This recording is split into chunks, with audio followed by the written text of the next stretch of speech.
As my dad sometimes jokes, Patak is just another one of those four-letter words. But for me, it has much more meaning.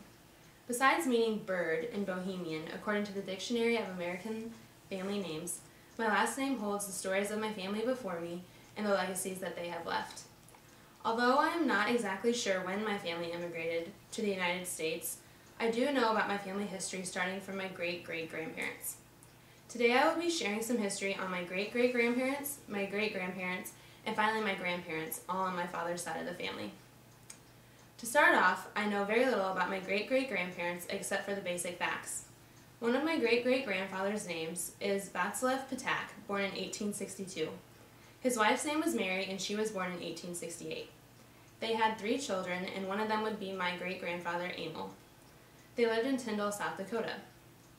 My other great-great-grandfather's name was William Abbott, who was married to a woman named Sarah, and very little is known about her.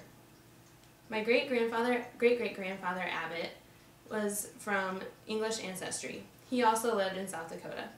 He fought in the Civil War on the North from 1861 to 1863. He and his wife Sarah had 8 daughters, one of them which would be my great-grandma Sarah Bell. As I mentioned before, I know very little about my great-great-grandparents, but luckily I know more about my great-grandparents. I know more about my father's parents than I do about my father's mother's parents, as confusing as that sounds. My great-grandfather Emil Patak was born in 1886 of Bohemian ancestry. He was from Tyndall, South Dakota, but moved to Norfolk in the early 1920s. My great-grandmother, Sarah Bell Patak, was born in 1885.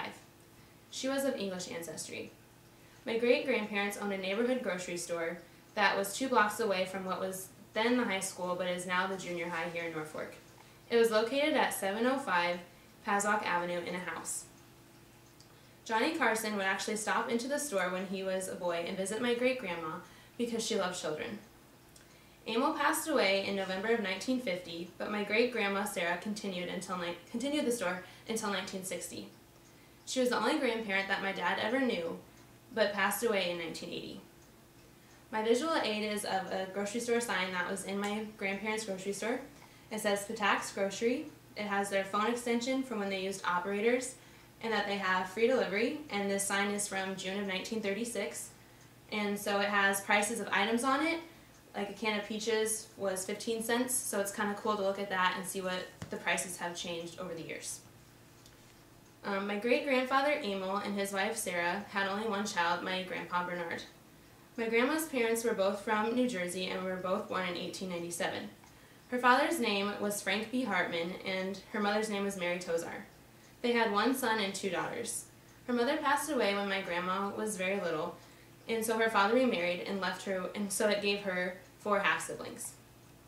Not much is known about her side of the family because they weren't very close and because they lived so far away.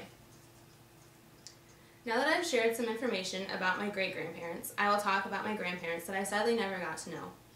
My dad's parents were wonderful people that really rooted our family in Norfolk. My grandpa Bernard Abbott Patak was born on April 25, 1909 here in Tyndall, South Dakota. He moved with his parents in Norfolk in the late 1920s.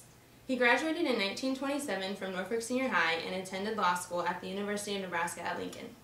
He practiced law in Norfolk from 1934 until 1976. My grandma Catherine Hartman was born on February 10, 1917 in Camden, New Jersey. She met my grandpa when he was stationed in New Jersey for the Army. They were married on July 4, 1948. My grandma moved to Norfolk and became a housewife. My grandparents only had one child, my dad Dave, who was born on June 5, 1949, here in Norfolk. My grandfather passed away on June 27, 1979, and my grandma passed away on January 29, 1994. Just a little less than a month before my first birthday. Like I said before, I know the most about my heritage starting with my great-great-grandparents, to my great-grandparents, and finally my grandparents, on my father's side of the family. And while I never met any of these people, they are still very important to me. Without them, I wouldn't be where I am or who I am today. Thank you for listening about my family's heritage.